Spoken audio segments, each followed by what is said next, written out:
Welcome to the official video overview for the initial public offer of Priority Jewels Limited. We are engaged in designing, manufacturing and sale of a wide range of lightweight, affordable, diamond-studded gold and platinum fine jewelry. This video is directed at and is intended for distribution to and use by residents of India only. The information in this video is not for publication or distribution, directly or indirectly, in or into the United States. No part of the contents of this video shall be copied or duplicated in any form by any means or redistributed. You are viewing this video on the basis that you have confirmed your representation, agreement and acknowledgement to the book running lead manager and Priority Jewels Limited that you are the intended recipient of this video and you are located in India. If you are not permitted to view this video or are in any doubt as to whether you are permitted to view this video, please exit this video. Caution: investors are advised not to rely on any other document, content or information provided in respect to the public issue on the internet, online websites, social media platforms, microblogging platforms by finfluencers. Investors are advised to rely only on the information contained in the issue document and price band advertisement for making investment decision. Investors are advised to read the draft red herring prospectus dated April 30, 2025. Priority Jewels Limited IPO consists of a fresh issue of up to 5,400,000 equity shares of face value of 10 rupees each. Our company, in consultation with the BRLM, may consider the issue of securities as may be permitted under applicable law to any persons prior to filing of the red herring prospectus RHP with the ROC pre-IPO placement. The pre-IPO placement, if undertaken, will be at a price to be decided by our company in consultation with the BRLM. If the pre-IPO placement is completed, the amount raised pursuant to the pre-IPO placement will be reduced from the issue, subject to compliance with the Rule 19(2)(b) of the SERR. The pre-IPO placement, if undertaken, shall not exceed 20% of the size of the issue.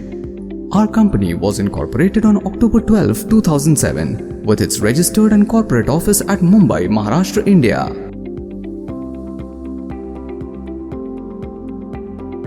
We sell directly to independent jewelers and jewelry chains in India as well as select international markets.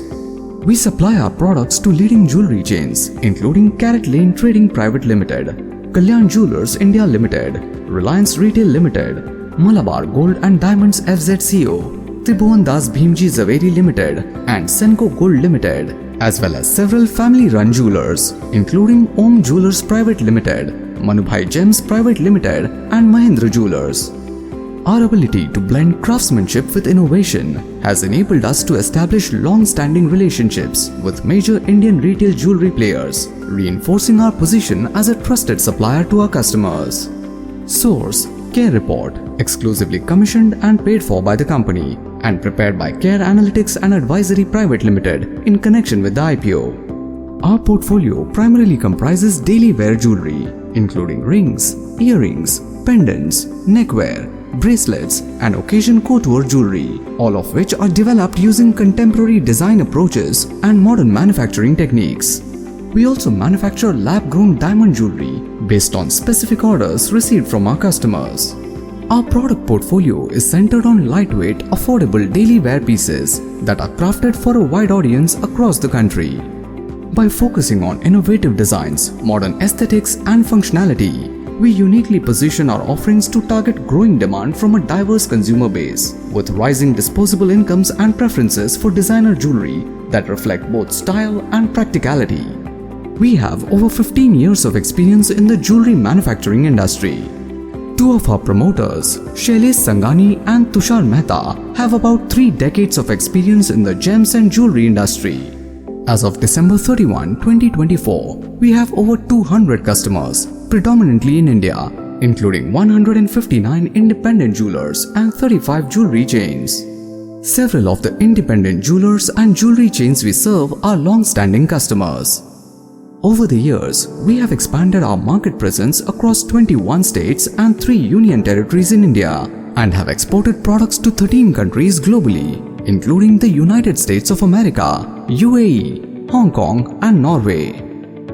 Most of our exports are to overseas stores of Indian jewelry chains, primarily catering to the Indian diaspora. Our company operates integrated manufacturing facilities strategically located in MIDC and SEEPS, Mumbai. Our product development is supported by our in-house design capabilities. Our design team develops new products and helps differentiate our offerings. By working closely with clients, we develop bespoke products using our in-house design capabilities to meet their unique requirements. Investors should note the following important risks. Dependence on key customers and revenue concentration. We derived 55.61% of our revenue from our top 10 customers for the 9 months ended December 31, 2024, of which 41.87% of our revenue was derived from our top 5 customers. Loss of such customers or reduction in business from such customers will have a significant adverse impact on our business and results of operation. Significant working capital requirements and access to capital. Our company requires significant amounts of working capital for continued growth. As of March 31, 2025, we had utilized working capital loans amounting to 1,167.68 million rupees, comprising fund-based facility, non-fund-based facility, and working capital term loan of 1,117.85 million rupees, 12.50 million rupees, and 37.33 million rupees respectively, and had a total sanctioned working capital loan amount of 1,085.70 million rupees. Our inability to meet our working capital requirements on commercially acceptable terms may have an adverse impact on our business, financial condition, and results of operations. Dependence on raw material procurement and absence of long-term contracts with our suppliers. The non-availability or high cost of gold, diamonds, precious and semi-precious metals and stones may have an adverse effect on our business, results of operations, financial condition, and prospects. The cost of raw materials and components consumed as a percentage of our total expenses for the 9 months ended December 31, 2024 and fiscals 2024, 2023 and 2022 was 88.31%, 86.37%, 93.18% and 90.67% respectively. Further, we do not have long-term agreements for supply of our raw materials. Any disruption in the timely procurement of these materials from our existing vendors or a failure to source suitable alternatives on acceptable terms could adversely impact our production schedules, increase our costs, and materially affect our business and financial condition. Risks related to reliance on third-party suppliers for raw materials and other components. We purchased 48.17% of our total raw materials and other components from our top 10 suppliers for the 9 months ended December 31, 2024, of which our top 3 suppliers contributed towards 27.66% and our top 5 suppliers contributed 35.96% of our total purchases of raw materials and other components. A continued dependence on a concentrated supplier base may adversely affect our ability to manage our supply chain efficiently and could have a material adverse effect on our business, results of operations, cash flows, and financial condition. Reliance on short-term contracts with our customers. We have not entered into any long-term contracts with our clients to whom we supply our products. In the absence of long-term contracts, we cannot assure you that we will be able to maintain continuous demand of our products in the future, including from our top 10 customers, which may adversely affect our financial performance. Shailesh Sangani, Manisha Shailesh Sangani, Tushar Mehta, Aditi Karan Motla, Ashna Sangani Parikh, and Priority Retail Ventures Private Limited hold 100% of the pre-issue, issued, subscribed, and paid up equity share capital of the company on fully diluted basis. Our board comprises 6 directors, including 2 women directors, which includes 1 chairman and managing director, 2 whole-time directors, and 3 independent directors.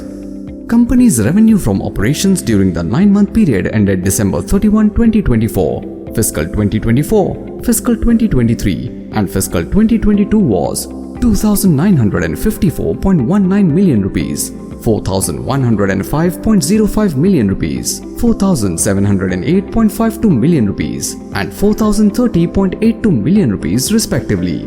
The EBITDA margin for 9-month period ended December 31, 2024, fiscal 2024, fiscal 2023, and fiscal 2022 was 6.17%, 4.71%, 3.27%, and 4.09% respectively. The profit after tax for the 9-month period ended December 31, 2024, fiscal 2024, fiscal 2023 and fiscal 2022 was 81.47 million rupees, 71.48 million rupees, 44.95 million rupees and 53.72 million rupees respectively, reflecting a PAT margin of approximately 2.76%, 1.74%, 0.95% and 1.33% respectively. Investors are advised to read the DRHP, including sections titled Issue Document Summary, Summary of Financial Information, Restated Financial Statements, beginning on pages 13, 64 and 191 respectively of the DRHP for further information on financials and related information. There are outstanding litigation proceedings involving the company, its promoters and directors. Any adverse outcome in such proceedings may have an adverse impact on our reputation, business, financial condition, results of operations and cash flows. For further details, see outstanding litigation and material developments on page 283 of the DRHP. Our company proposes to utilize the net proceeds towards funding of the following objects: repayment, prepayment, in full or part, of certain borrowings availed by our company, general corporate purposes. IPO will be conducted through book building with allotment of not more than 50% of the issue to qualified institutional buyers, QIBs, not less than 15% to non-institutional bidders, NIBs, and not less than 35% to retail individual bidders. The equity shares are proposed to be listed on BSE Limited and the National Stock Exchange of India Limited. MEFCOM Capital Markets Limited is the book running lead manager to the issue. Investments in equity and equity-related securities involve a degree of risk, and investors should not invest any funds in the issue unless they can afford to take the risk of losing their entire investment. Please read the draft red herring prospectus dated April 30, 2025 and any corrigendum or addendums thereto. Neither the company nor the promoters are seeking an investment from you based on this video. This is a video for information purposes only and is not a promotional video and does not constitute an invitation or offer to acquire, purchase or subscribe to the equity shares of the company. Potential investors should wait for the red herring prospectus to be filed in relation to the issue for making any investment decision.